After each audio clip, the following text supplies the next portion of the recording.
Hello friends, welcome to bless to learn. आज हम discuss करने वाले हैं फैक्टर्स अफेक्टिंग टीचिंग, जो टीचिंग एप्टीट्यूड की यूनिट का पार्ट है। आइए देखते हैं क्या है। Factors affecting teaching related to teacher, learner, support material, instruction facilities, learning environment and institution. आज हम इसके बारे में डिस्कस करेंगे। आइए देखते हैं। Factors affecting teaching related to teachers. जो भी फैक्टर्स हमारी टीचिंग को अफेक्ट करते हैं, चाहे वो टीचर से रिलेटेड है, लर्नर से रिलेटेड है या एनवायरनमेंट से रिलेटेड है, आज हम उनके बारे में डिस्कस करने वाले हैं। ये जो फैक्टर्स टीचर से रिलेटेड होते हैं वो काफ़ी तरह के हो सकते हैं, लेकिन ब्रॉडली हम उनको फॉलोइंग कैटेगरीज में डिफाइन कर सकते हैं। इसकी 4 कैटेगरीज है, जैसा आप देख सकते हैं: educational qualification, skills, experience and subject matter. आइए एक एक करके इनको डिस्कस करते हैं। Educational qualifications matters as professional training। Education qualification उतनी ही मैटर करती है जितनी कि कोई प्रोफेशनल ट्रेनिंग। इसमें क्या आ जाता है, जैसे बीएड है, एमएड है, एमफिल है, पीएचडी है, ये सब क्या है, टेक्निकल ट्रेनिंग्स हैं, टेक्निकल क्वालिफिकेशंस हैं which brings better learning outcomes in students in comparison to non qualified teacher. अगर कोई टीचर है जिसके पास इनमें से कोई क्वालिफ़िकेशन है, तो वो ज़्यादा अच्छे लर्निंग आउटकम्स ला सकता है अपने स्टूडेंट्स में in comparison to that teacher जिनके पास ये क्वालिफ़िकेशन नहीं है। तो एक क्वालिफाइड टीचर जो है उसका कैसा एटीट्यूड होना चाहिए? एटीट्यूड ऑफ डिस्कशन होना चाहिए, क्वेश्चनिंग अच्छी होनी चाहिए, इंक्वायरी अच्छी होनी चाहिए और क्रिटिकल थिंकिंग होनी चाहिए। नेक्स्ट फैक्टर है हमारे पास स्किल्स, कि टीचर में कौन कौन से स्किल्स होनी चाहिए। स्किल्स क्या होता है? एक एक्वायर्ड सेट ऑफ एबिलिटीज़ है। ये जो एबिलिटी है, स्किल है, हम डेवलप कर सकते हैं टाइम के साथ या सीखने से। ये ज़रूरी नहीं है कि ये इनबॉर्न ही हो, इसको हम ट्रेनिंग और लर्निंग से एक्वायर भी कर सकते हैं। तो एक इफ़ेक्टिव टीचर्स वही है जो इन स्किल्स को एक्वायर करे, जैसे कि गुड कम्युनिकेशन स्किल्स, उसके कम्युनिकेशन स्किल्स अच्छे होने चाहिए, इंटरपर्सनल स्किल्स होनी चाहिए, सॉफ्ट स्किल्स होना चाहिए, and last but not least passion for teaching होना चाहिए, जो कि मोस्ट इम्पॉर्टेंट है। थर्ड आता है हमारे पास experience. Experience really matters in every field. Experience हर जगह मैटर करता है, हर फील्ड में मैटर करता है। सो ये टीचिंग में भी बहुत मैटर करता है। जो एक्सपीरियंस टीचर्स हैं वो अपने सब्जेक्ट्स के ऊपर मास्टरीज डेवलप कर लेते हैं, क्योंकि उनको बहुत टाइम हो चुका होता है उसी चीज़ को करते हुए, या फिर यूँ कह सकते हैं कि उनकी नॉलेज बहुत वाइड हो चुकी होती है टाइम के साथ उस फील्ड या सब्जेक्ट से रिलेटेड।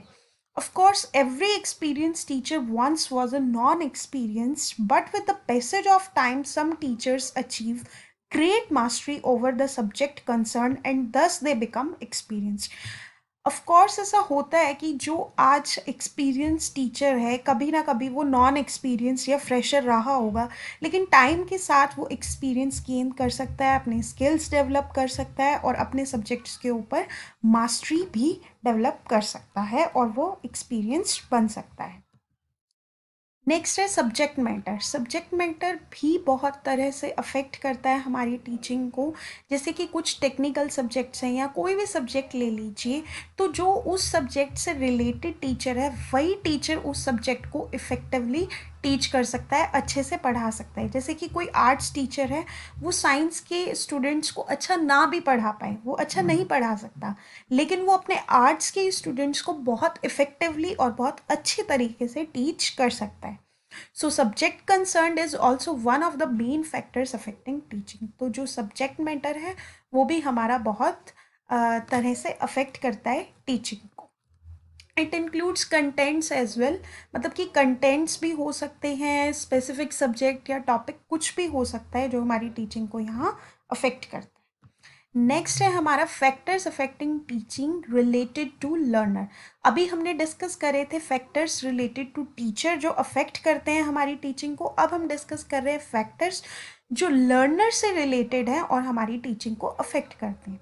तो देखिए, एक लर्नर बहुत इम्पॉर्टेंट एलिमेंट होता है टीचिंग में, क्योंकि टीच हम किसको करेंगे? ऑफ कोर्स लर्नर्स को।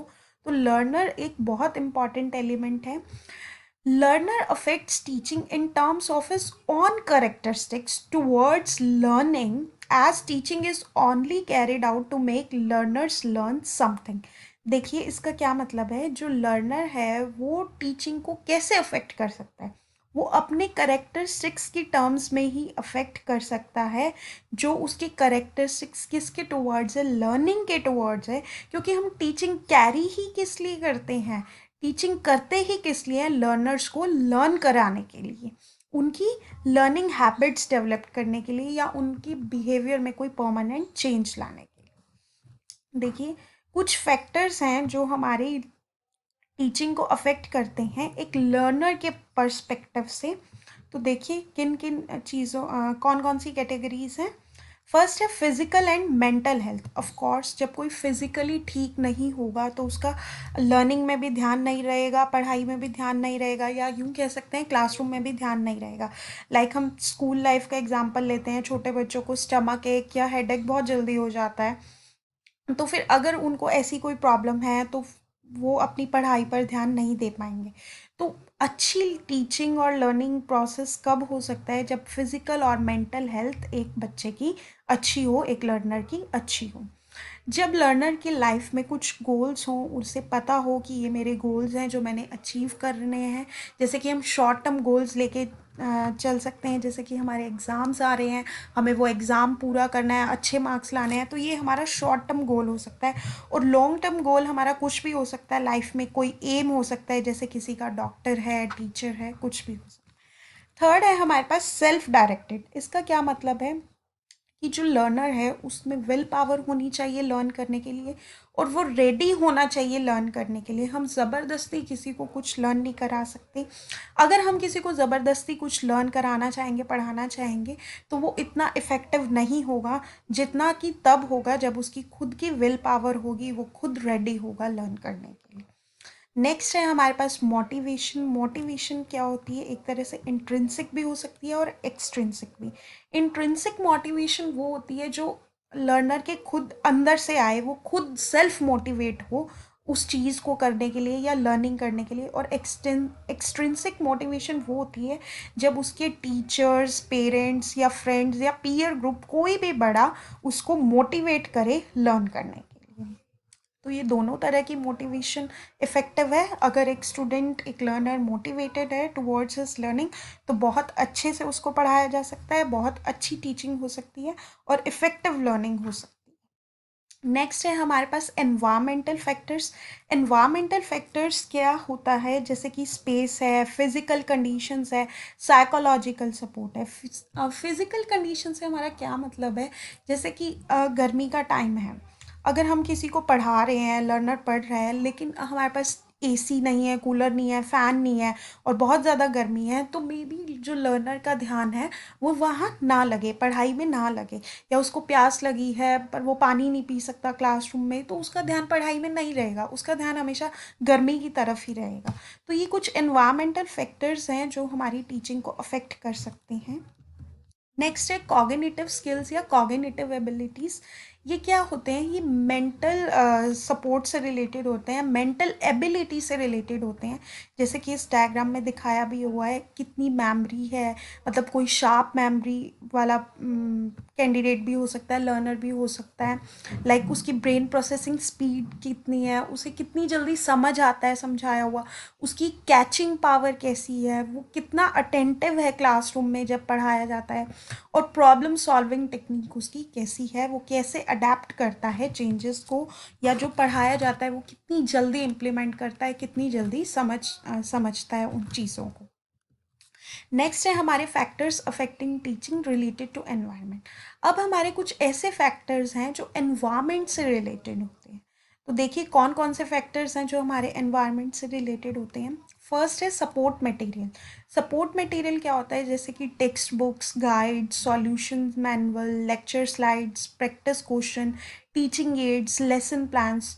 Which increase the effectiveness of teaching. जितनी अच्छी हमारे पास सपोर्ट मटेरियल होगा, मतलब जो भी टीचिंग को सपोर्ट करे मटेरियल, वो क्या हो जाएगा, सपोर्ट मटेरियल। हमारी टीचिंग को क्या सपोर्ट कर रहा है, टेक्स्ट बुक सपोर्ट करती है, गाइड सपोर्ट करती है, जो टीचर के लिए सॉल्यूशन मैनुअल्स आते हैं वो भी सपोर्ट करते हैं। या जैसे हम यहाँ पे ऑनलाइन क्लासेस में लेक्चर की स्लाइड्स प्रिपेयर करते हैं, कोई प्रैक्टिस के क्वेश्चंस देते हैं, तो ये सब क्या है, सपोर्ट मटेरियल है जो टीचिंग को सपोर्ट कर रहा है। नेक्स्ट आता है हमारे पास इंस्ट्रक्शनल फैसिलिटीज़। इंस्ट्रक्शनल फैसिलिटीज़ क्या होती हैं, जैसे कि क्लासरूम है, black board, white boards, seminar halls हैं, लेबोरेटरीज, लाइब्रेरी, प्रोजेक्टर्स होते हैं क्लासरूम में।